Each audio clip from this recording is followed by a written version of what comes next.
What does it look like when we say we want to use positive reinforcement training, but we haven't unpacked our notions of control and worthiness? This is something that I'm seeing more frequently, and I'm curious about what might be driving this increase in this interesting intersection. This is folks who know that they want to use positive reinforcement. They may or may not have a great understanding of what that actually means. And that is not their fault. It is a very confusing time to be a pet parent. There's access to more information than ever, and so much of that information is, some of it's wrong, some of it's just bad, but a lot of it is also just unclear or very overgeneralized. So I might talk to folks who say they want to use positive reinforcement, but they're actively using positive punishment, and they just don't realize that.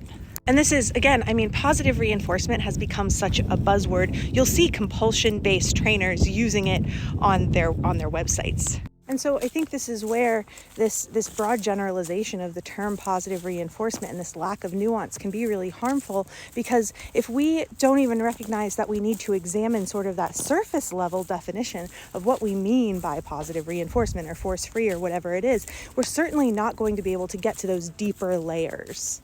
And here I'm using positive reinforcement as sort of an umbrella term, so to include practices beyond operant conditioning that do not include intentionally punishment as part of the behavior therapy plan. We can still do harm there, but examining that is a few layers deep.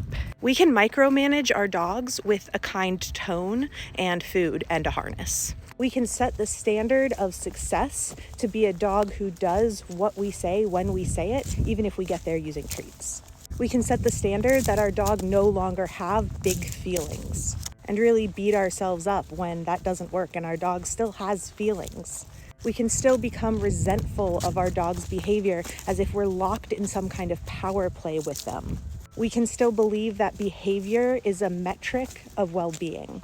We can still become so activated by our dog being activated that we are unable to provide them with the co-regulation and the feeling of safety that they need, even through the big feelings. We can work to suppress their feelings in a different way, because those feelings are overwhelming for us, or they make us feel shame, they make us feel like we're failing. And this is one of the unfortunate things about our conversations, in the dog training wars, just being about punishment or reinforcement.